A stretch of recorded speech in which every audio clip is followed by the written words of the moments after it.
اعوذ باللہ من الشیطان الرجیم بسم اللہ الرحمن الرحیم۔ دوستو، جان دانیال یوٹیوب چینل کی طرف سے آپ سب کو خوش آمدید۔ دوستو، میرے اس چینل میں آپ کو انبیاء علیہ السلام کے واقعات، صحابہ کرام کے واقعات اور اسلامی واقعات سننے اور دیکھنے کو ملیں گی۔ دوستو، میرا آج کا واقعہ ہے حضرت نوح علیہ السلام۔ حضرت نوح علیہ السلام حضرت آدم علیہ السلام سے حضرت آدم علیہ السلام کے بعد کس نمبر پر تھے اور یہ کس نبی کے بعد آئے ہیں؟ حضرت نوح علیہ السلام کی زندگی کیا تھی اور ان کی قوم نے حضرت نوح علیہ السلام سے کس طرح بغاوت کی؟ دوستو، چلتے ہی ٹائم ضائع کیے بغیر اپنے اس واقعے کی طرف۔ دوستو، حضرت نوح علیہ السلام کا نسب نامہ کچھ یوں ہے: نوح بن ملک یا لامک، بن متو شلح یا متو شالے، بن انوح یا ادریس بن یارو یا پیرو، بن مہلائیل بن کنان، بن انوش بن حضرت شیس بن آدم علیہ السلام۔ حضرت نوح علیہ السلام کے اجداد حضرت آدم علیہ السلام تک سب مہد گزرے ہیں۔ حضرت نوح علیہ السلام کا ذکر قرآن پاک میں بہت سے جگہوں پر آیا ہے۔ نوح علیہ السلام کو جب پروردگار عالم جل جلالہ نے نبوت عطا فرمائی تو اس وقت کوئی بھی کلمہ توحید پر نہ تھا، سب بت پرست تھے۔ ہر قسم کی پوجا پاٹ غیر اللہ کی پرستش کا اندھیرا تھا۔ پروردگار عالم جل جلالہ نے انسانوں پر رحم فرما کر حضرت نوح علیہ السلام کو اپنا فرمان دے کر ان کی ہدایت کے واسطے بھیجا۔ اللہ تعالیٰ قرآن مجید میں فرماتے ہیں: وَلَقَدْ أَرْسَلْنَا نُوحًا إِلَىٰ قَوْمِهِ فَلَبِثَ فِيهِمْ أَلْفَ سَنَةٍ إِلَّا 50 عَامًا۔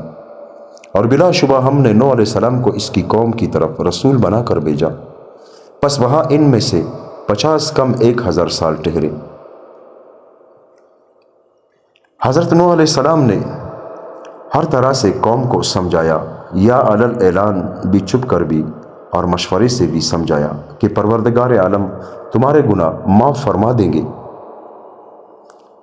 حضرت نوح علیہ السلام نے کہا: اے میری قوم، تم خدا کی بندگی کرو، تمہارے مال میں بھی کثرت ہوگی اور تمہارے اولاد میں بھی زیادہ ہوگی، اور قحط سالی بھی ختم ہو جائے گی، ہمیشہ بارشیں برسیں گی، تمہارے باغات میں میوے بھی کثرت سے ہوں گے۔ تم خداوند کریم پر اعتقاد رکھو، خدا کا شکر ادا کرو۔ خداوند تعالیٰ نے تمہارے واسطے کیسے مضبوط آسمان بنائے اور سورج، چاند، ستارے، سب کچھ تمہاری خاطر پروردگار عالم جل جلالہ نے بنائے۔ نوح علیہ السلام نے بڑی نرمی سے خدا کا پیغام لوگوں کو پہنچایا، لیکن لوگوں نے اس کو جھٹلایا اور ان کی بات کو نہ مانا۔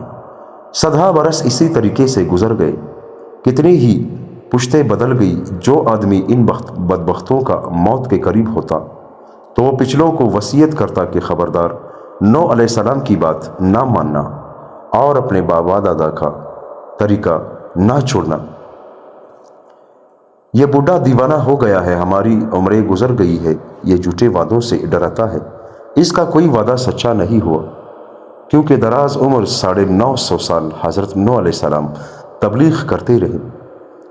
حضرت نوح علیہ السلام کی حقارت کے ذریعے چھوٹے چھوٹے بچوں کو پیچھے بھیج دیتے تاکہ وہ ہنسی اور مذاق کرتے، اور وہ بدبخت پتھروں سے اس قدر مارتے کہ آپ کے بدن مبارک سے اور چہرے سے خون بہتا۔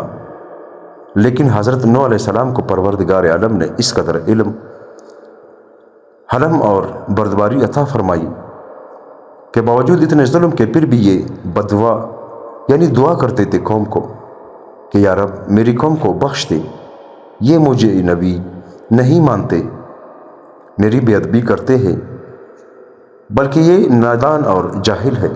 پھر بھی قوم نے نہ مانا، کہنے لگے کہ تیرے تابعداروں میں کوئی مالدار نظر نہیں آتا، بلکہ جو ہم میں ذلیل اور حقیر ہے، ظاہر میں وہ تیرے تابعدار ہے، اور انہیں دیکھتے واسطے تمہارے اپنے پر کوئی بڑائی، بلکہ ہم گمان کرتے ہیں تجھ کو جھوٹا۔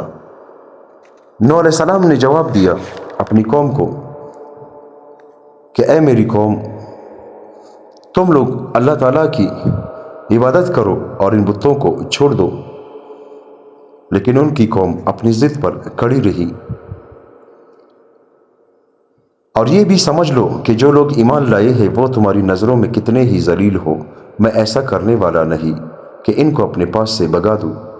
ان کو بھی ایک دن اپنے پروردگار سے ملنا ہے۔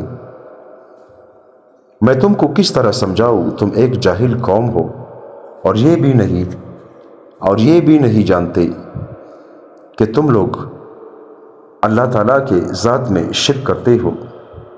تو قیامت کے دن اللہ تعالیٰ یعنی آپ کے مرنے کے بعد اللہ تعالیٰ قبر میں آپ کو کون سی سزا دیں گے؟ اور جن لوگوں کو تم حقیر جانتے ہو اور تمہاری نظریں حقارت سے دیکھتی ہے، ان کو میں اپنے پاس سے بھگاتا بھی نہیں۔ اگر میں ایسا کروں گا تو ظالموں سے ہو جاؤں گا۔ حضرت نوح علیہ السلام کی قوم چاہتی تھی کہ حضرت نوح علیہ السلام کے ساتھ جو لوگ ہیں وہ قوم کے سرمایہ دار نہیں ہے۔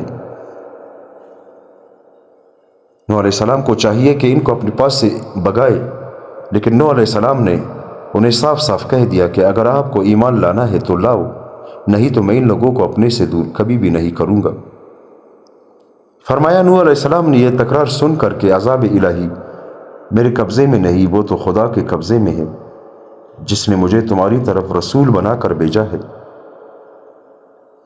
وہ چاہے گا تو لے آئے گا، پھر تم کچھ بھی نہ کر سکو گے۔ جب قوم کی ہدایت سے حضرت نوح علیہ السلام بالکل مایوس ہو گئے، ہٹ درمی دشمنی عناوہ جب زیادہ ہو گئی اور قرآنی ثبوت سے 950 سال گزر گئے دعوت و تبلیغ میں، جیسے کہ اللہ تعالیٰ قرآن مجید میں فرماتے ہیں، اور بلا شبہ ہم نے نوح علیہ السلام کو اس کی قوم کی طرف سے رسول بنا کر بھیجا، پس وہ وہاں ان میں 50 کم 1000 سال رہے۔ گزشتہ لوگوں کی عمروں میں اور طاقت و قد و قامت میں برکت تھی۔ اب جتنا زمانہ پیچھے آتا ہے اتنی ہی عمریں کم ہے، طاقت اور قد و قامت بھی کم ہوتے جاتے ہیں۔ جب حضرت نوح علیہ السلام لوگوں کے اسلام لانے سے بالکل نا امید ہو گئے تو اب خدا سے فریاد کرنی شروع کر دی۔ عرض کی، اے میرے رب، میں اپنی قوم کو رات دن سمجھاتا رہا، لیکن وہ میری نصیحت اور تبلیغ سے زیادہ بھاگنے لگے،